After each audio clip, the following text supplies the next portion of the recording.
बिस्मिल्लाहिर्रहमानिर्रहीम। स्टूडेंट्स, उम्मीद है आप सब खैरियत से होंगे और आप सबको मैंने टेस्ट सेंड कर दिया है और आपने टेस्ट देख लिया भी होगा, प्रैक्टिस भी की होगी। तो अब प्रॉपर तरीके से हम उस टेस्ट की डिस्कशन स्टार्ट करते हैं। मैं दोबारा एक मरतबा आपको बताता चलूँ कि ये ईटा एक्सपेक्टेड 2020 का जो ईटा होगा या एम कैट होगा या एम डी कैट होगा या नम्स, ये MCQs उन सब के लिए इम्पोर्टेंट है। तो ये 8 MCQs हैं मेरे हाथ में, ईटा एक्सपेक्टेड, और इसे मैं डिस्कस करूँगा 1 बाय 1। तो सारे तो एक वीडियो में डिस्कस नहीं हो सकते, 5-10 इस तरह हम डिफरेंट वीडियो में डिस्कस करते जाएंगे। लेकिन आपने ख्याल ये रखना है कि मैं हर एक MCQ से तो बंदा 1-2 पॉइंट सीख सकता है, लेकिन हर MCQs के साथ मैं पूरे बुक के बाकी टॉपिक्स का भी टच दूंगा, तो आपने उस पर फोकस करना होगा। तो बेटा, सबसे पहले MCQ जो हमारे पास है इसमें ये है कि commonly for blood cell the stain use is dash safranin, methylene blue, eosin और या लिशमिन। तो इसके समझने के लिए पहले तो आप 2-3 बातों को समझिए। हमारे पास बायोलॉजी में 2 वर्ड है। एक वर्ड है स्टेन, STAIN, एक वर्ड RAIN के साथ है स्ट्रेन। तो इन दोनों में फ़र्क है।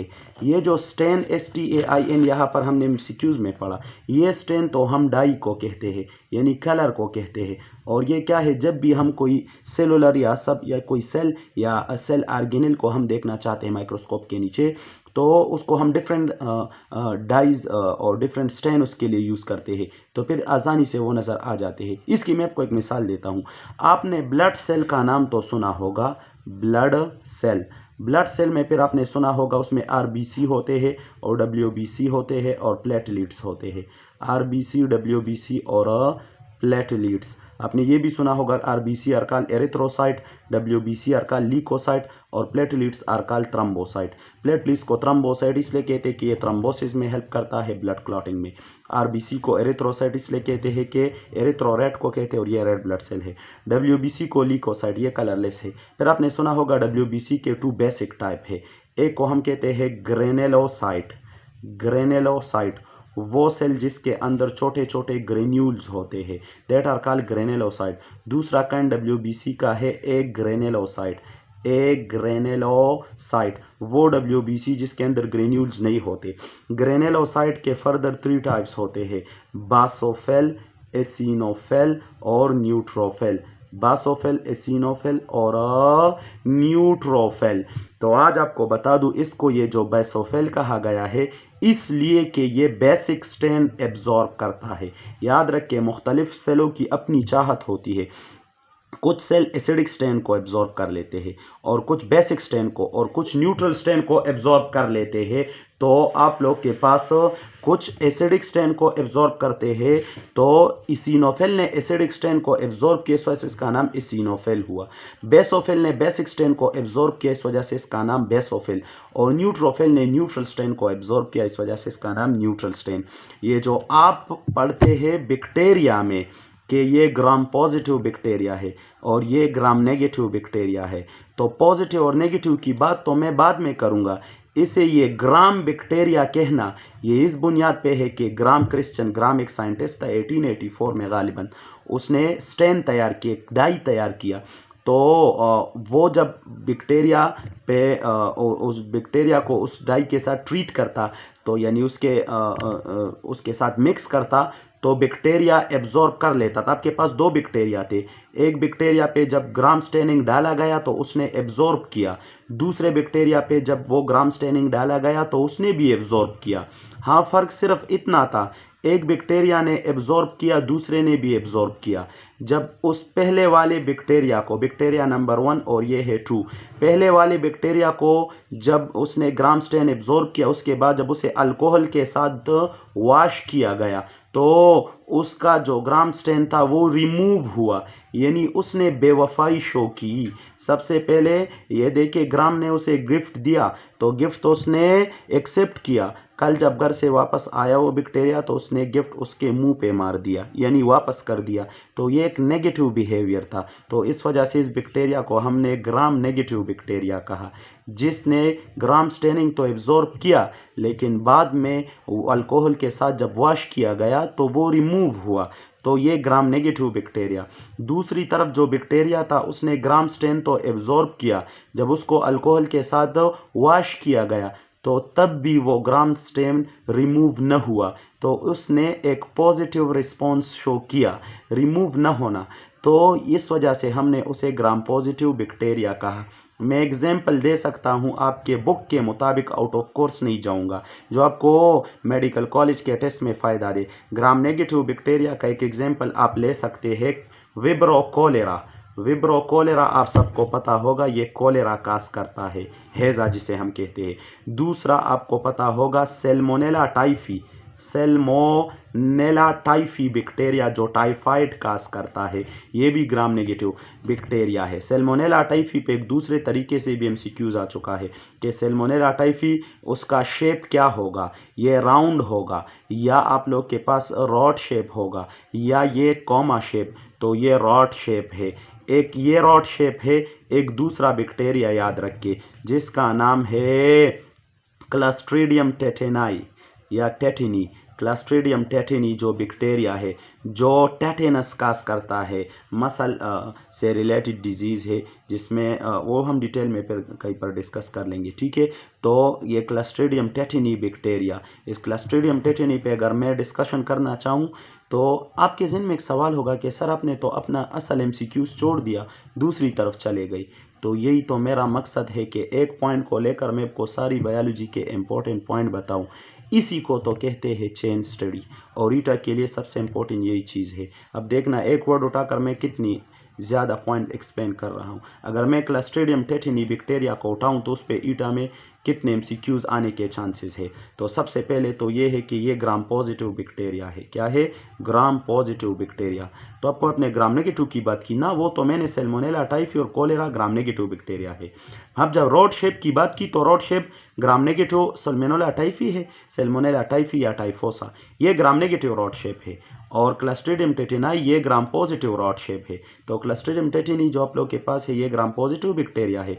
ये स्पोर प्रोड्यूसिंग बैक्टीरिया है और इसके स्पोर 40 ईयर तक जिंदा रह सकते हैं, ठीक है। और इसके स्पोर इनएक्टिव होते हैं और जब ये बॉडी में एंटर हो जाते हैं इंजरी के ज़रिए किसी भी ज़रिए, ये अक्सर आप जो सड़क पे गिर जाते हैं तो फ़ौरन टीटी इंजेक्शन लगाए जाते हैं, इसी के ख़िलाफ़ लगाए जाते हैं। तो ये ग्राम पॉजिटिव बैक्टीरिया ये स्पोर प्रोड्यूसिंग बैक्टीरिया है और ये टॉक्सिन प्रोड्यूसिंग बैक्टीरिया है। अब जब बात आ गई टॉक्सिन की तो बैक्टीरिया में दो किस्म के टॉक्सिन होते हैं, एक होते हैं एक्सोटॉक्सिन और एक होते हैं एंडोटॉक्सिन। सो एक्सोटॉक्सिन किसे कहते हैं और एंडो। सबसे पहले आप एंडोटॉक्सिन को समझे।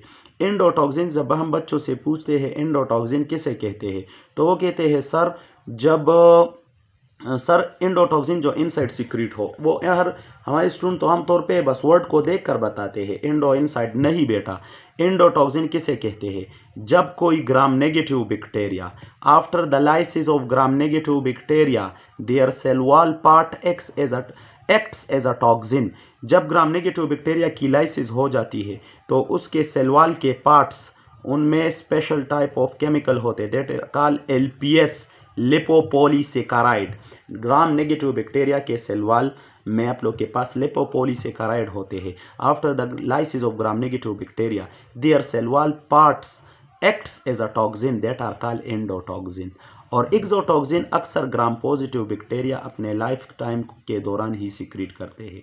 तो ये जो ग्राम आप लोग के पास मैंने बैक्टीरिया की बात की यानी क्लस्ट्रीडियम टेटिनी, ये भी एक ये देखिए सी टेटिनी, ये भी एक टॉक्सिन सिक्रीट करता है। उस टॉक्सिन का नाम है टीटानोस्पेस्मिन। टीटानोस्पेस्मिन और ये मसल स्पासम काज करता है इस वजह से। तो और ये एक्सोटॉक्सिन है कि बैक्टीरिया इसे अपने लाइफ टाइम में सिक्रीट करता है, और मोस्टली ग्राम पॉजिटिव बैक्टीरिया एक्सोटॉक्सिन सिक्रीट करते हैं। मैंने मोस्टली की बात की, और अगर मैं आपको बताऊंगा तो ये टॉक्सिन जाकर, अगर ये आपके पास सपोज ब्रेन है, ये स्पाइनल कार्ड है, स्पाइनल कार्ड से मसल की तरफ जो नर्व जाते हैं उनमें नर्व इम्पल्स को ब्लॉक करता है। इस वजह से ईटा में MCQs आ चुका है कि tetanus is the disease of dash, तो ये नर्वस सिस्टम की डिजीज़ है। तो बेटा मैंने बात उठाई एक, मैं दूसरे MCQs की तरफ वापस आ जाता हूँ। आपके पास एक वर्ड है स्टेन, तो स्टेन कलर या डाई को कहते हैं। टिश्यू एग्जामिनेशन जब आप करना चाहते हैं किसी माइक्रोस्कोप के नीचे, तो आप उसके लिए एक मुख्तलिफ डाइस कलर यूज़ करते हैं, देट आर कॉल्ड स्टेन। लेकिन एक वर्ड है स्ट्रेन, ये बहुत ही इम्पोर्टेंट वर्ड है। ये क्या चीज़ है, तो उसको समझने के लिए पूरे किस्से को समझे। आप अगर देखें किंगडम एनिमिलिया में, तो ये जुमला भी लिखा है और MCQs भी आ चुका है। एक मरतबा में MCQs आया था कि simplest unit of classification, classification word आपने सुना होगा। क्लासिफिकेशन कहते हैं किसी भी ऑर्गेनिज्म की साइंटिफिक क्लासिफिकेशन। यानी मिसाल के तौर पर अगर मैं ह्यूमन का ले लूँ, तो सबसे पहले स्पीशी होता है, फिर होता है जीनस, फिर होती है फैमिली, फिर होता है ऑर्डर, फिर होता है क्लास, फिर होता है फाइलम, और फिर किंगडम। ह्यूमन का स्पीशी जो वो है होमोसिपियन, होमोसिपियन, और फिर उसका जीनस होमो। याद रख के एक शॉर्टकट ट्रिक आज मुझसे सीखे। अक्सर मैं बच्चों के सामने एक साइंटिफिक नेम लेकर कर पूछता हूँ कि बेटा इस सपोज मैंने लिख दिया बेसिलस थ्यूरनजेनेसिस, मैंने लिख लिया बेसिलस थ्यूरनजेनेसिस। बायोटेक्नोलॉजी में ये एक बैक्टीरिया है। मैं बच्चों से पूछता हूँ बेटा इस बैक्टीरिया के जीनस का क्या नाम होगा, वो सो कहते सर हमें क्या पता। फिर मैं पूछता हूँ ट्राइकोडर्मा पोलीस्पोरम एक फंजाई है, ट्राइकोडर्मा पोलीस्पोरम, इसके जीनस का क्या नाम है, वो कहते हैं हमें क्या पता। तो बेटा हर साइंटिफिक नेम में, हर बायोलॉजिकल नेम में जो पहला वर्ड होता है वो उसका जीनस होता है, ये इसके जीनस का वर्ड नेम होता है। यानी मोनेस्कस परप्यूरस में इसका जीनस मोनेस्कस परप्यूरस, ट्राइकोडर्मा पोलीस्पोरम का जीनस ट्राइकोडर्मा, और सेफलोस्पूरियम एक्रिमोनियम का जीनस सेफलोस्पूरियम, ब्रासिका कैम्पेस्ट्रिस का जीनस ब्रासिका, कैनस फेमिलियरस का जीनस कैनस, और फिलियस डोमेस्टिकस। तो ये अब पहला वर्ड ये जीनस, गुलबदीन हिकमतियार का जीनस गुलबदीन, ठीक है। तो ये आप लोग के पास पहला वर्ड जीनस होता है। तो स्पीशी ह्यूमन का स्पेसिफिक नेम अगर आप देखिए, यानी स्पीशी का नेम तो होमोसिपियन, फिर जीनस होमो, फिर फैमिली ह्यूमन की जो है वो है होमोनेडी, और ऑर्डर हमारा प्राइमेट है, प्राइमेट्स, ठीक है, जिसमें हमारे साथ मंकीज भी है, और क्लास हमारा मेमिलिया है, मेमिलिया। लेकिन मेमिलिया में फिर सब क्लासेस 3 है, प्रोटोथेरिया, मेटाथेरिया, यूथेरिया, जो अलग से बहुत ज़्यादा इंपॉर्टेंट है और इससे ईटा में MCQs आते हैं। और हमारा फाइलम कॉर्डेट है और किंगडम एनिमिलिया है। तो बेटा कहने का मतलब ये है कि क्लासिफिकेशन की सबसे सिंपलेस्ट जो आप लोग के पास कैटेगरी वो स्पीशी है या नहीं है, तो स्पीशी पे आकर क्लासिफिकेशन रुक जाती है। लेकिन ये एनिमल और प्लांट्स वगैरह में अक्सर होता है। बैक्टीरिया ने स्पीशी पे जाकर अपना किस्सा नहीं रोका है, बल्कि आप किसी बैक्टीरिया की अगर कोई स्पीशी उठाए, तो मिसाल के तौर पर मैंने उठा लिया स्ट्रेप्टोकोकस निमोनिया, जो निमोनिया काज करता है, ये एक बैक्टीरिया है, उस बैक्टीरिया की एक स्पीशी है। लेकिन उसमें फिर सब स्पीशी होते हैं, तो बैक्टीरिया में फिर सब स्पीशीज होते हैं, और उन सब स्पीशीज के लिए वर्ड यूज होता है स्ट्रेन। क्या होता है? स्ट्रेन। तो आज आप स्ट्रेन को समझ चुके होंगे। इसकी दलील ये है, फर्स्ट ईयर आप उठाए और उसमें बैक्टीरिया चैप्टर में निमोनिया डिजीज उठाए, उसमें आपको बताया गया होगा कि स्ट्रेप्टोकोकस निमोनिया के 80 स्ट्रेन्स जो है, 80 स्ट्रेन्स वो निमोनिया काज करते हैं, ये डिजीज़ काज करते हैं, जिसमें हमारे पास सिर्फ 23 के लिए वैक्सीन अवेलेबल है। तो ये देखिए आपको स्ट्रेन समझ में आ गया कि subspecies of bacteria are called strain. Strain की एक दलील में दूसरी जगह से बायोटेक्नोलॉजी चैप्टर से दे दूँ। बायोटेक्नोलॉजी में आप एक एंजाइम के बारे में पढ़ते हैं, रिस्ट्रिक्शन एंजाइम। उस रिस्ट्रिक्शन एंजाइम के दो और नाम भी है, उसे रिस्ट्रिक्शन एंडोन्यूक्लियस भी कहते हैं और उसे मॉलिक्यूलर सीजर भी कहते हैं। और आपको पता है वो किसी न्यूक्लिक एसिड को काटता है, साइड वाइज नहीं, साइड वाइज जो एंजाइम साइड वाइज से किसी डीएनए या आरएनए को साइड से काटे वो एक्सोन्यूक्लियस है। लेकिन यहाँ पर ये जो रिस्ट्रिक्शन एंजाइम की हम बात करते हैं यह सेंटर से काटते हैं, तो इस वजह से इसको एंडोन्यूक्लियस कहते हैं। तो अगर आप रिस्ट्रिक्शन एंजाइम उठाए बायोटेक्नोलॉजी में और उसके अंदर एक रिस्ट्रिक्शन एंजाइम का टेबल है तो उसमें से बहुत से रिस्ट्रिक्शन एंजाइम के नाम दिए गए हैं। मैं एक मिसाल उठा रहा हूँ, एक रिस्ट्रिक्शन एंजाइम जिसका नाम है इको R1, क्या है आप लोग के पास, इको R1। और एक दूसरा रिस्ट्रिक्शन एंजाइम है सपोज जिसका नाम है HIN-D3।